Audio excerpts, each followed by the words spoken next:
Hello, I've just bought this Puig Custom 2 screen to fit onto my Honda CL500.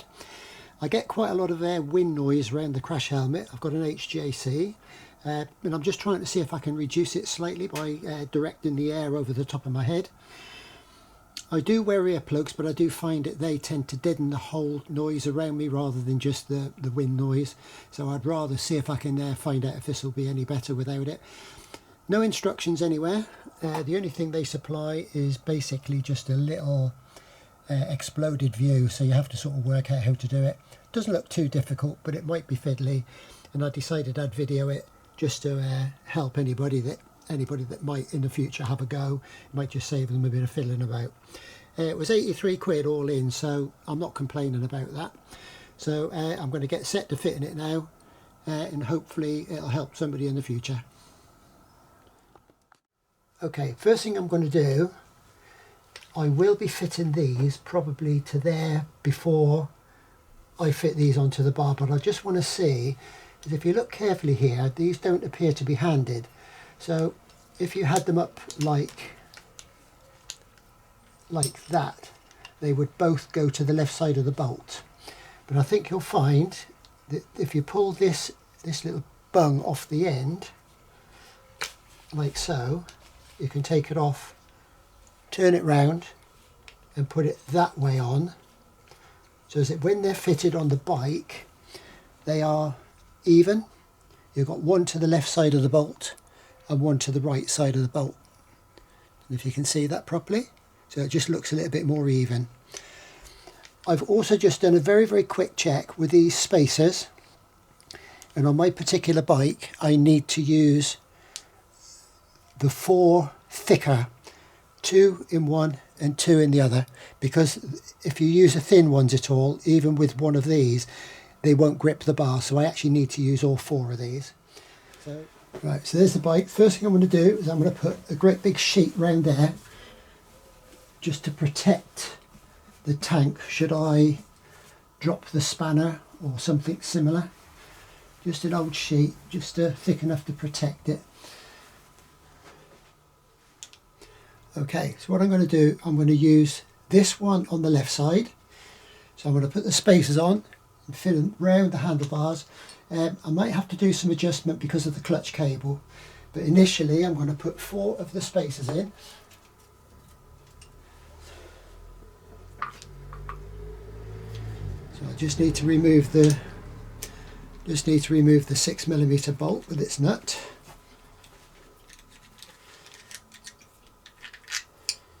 Make sure you catch the nut. Just put that on there very carefully. Open up the bracket. Remember the 2 spacers they got 2 locating dowels which press into the pin holes, into the holes on the actual bracket. Right. That can come off for a minute because that does just slide in and out of that bracket. So I'm just going to pop that round there.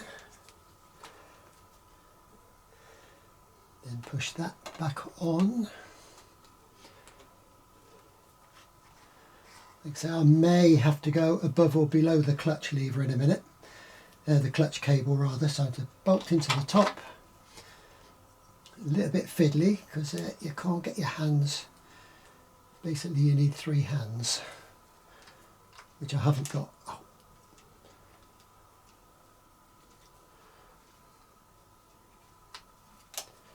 Right.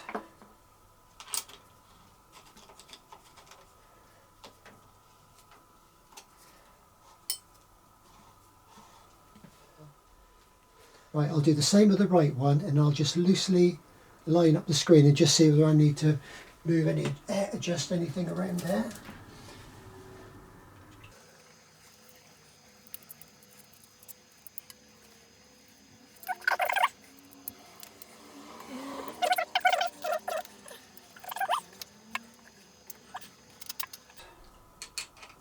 And this is why I actually put something on the top of the tank, just in case you get any little bumps or anything. Right, so that just gives me an idea of where they need to be placed. haven't adjusted them yet at all. So I'm just going to get the screen. So I just want to see now how that lines up.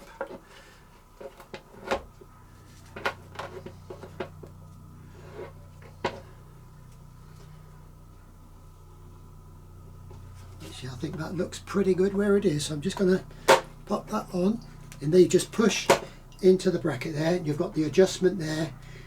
In fact, you've got quite a lot of adjustment here.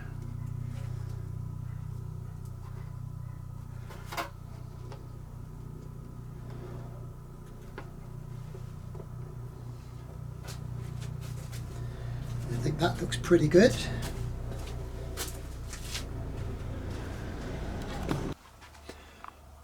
Right, so there initially is the finished product. There may be just another little bit of tweaking to do. I haven't actually ridden it yet. These may just need a tiny bit of tweaking up, but it certainly seems to be centred on the front of the bike. If I come round here, just open the garage door a little bit so as you can see it. And that's it fitted there.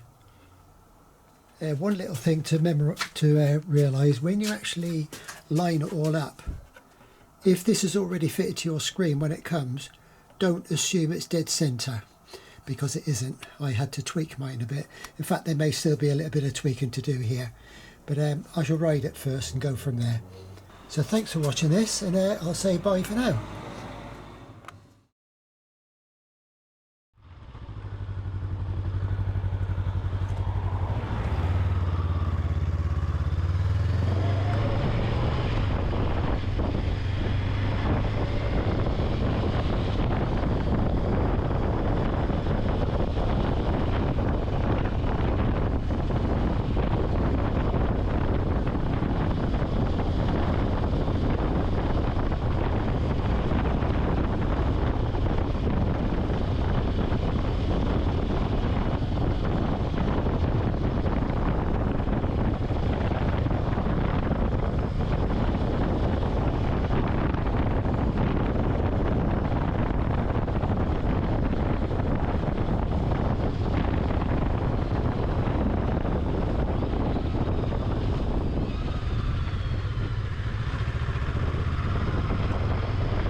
Okay, after around about a 10 or 12 mile initial ride, I think I can honestly say that yes, I think it does deflect the air over the top of my head more. Doesn't get rid of it fully, which I didn't expect it to, but it's definitely an improvement there. The screen does actually reflect quite a lot of the noise from the engine as well, but not too badly. I think I still need a bit of adjustment. I think as I was going over bumps, I think it was just bumping down onto the top of the headlight. Although there is a rubber buffer, I think I'll adjust it back a bit, and maybe just fractionally a little bit to the right. I don't think it's quite dead centered, but overall I think, yeah, definitely pleased with it. I think on a longer, faster run, it'll definitely be more comfortable with that, less buffeting. Not that I really worry about that anyway. So I think overall, I think I've made the right choice. There it is there. Don't know if you can see it properly, I think so. But I think overall, for 83 quid, I think it's quite a good price. So again, thank you for watching, and I'll catch you again in another video sometime. Bye.